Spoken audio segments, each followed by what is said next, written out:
What's the meaning of cheesecloth?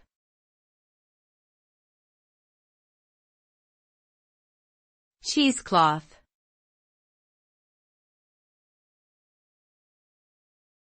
Cheesecloth.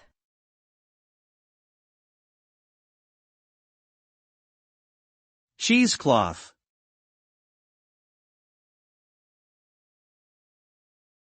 Cheesecloth.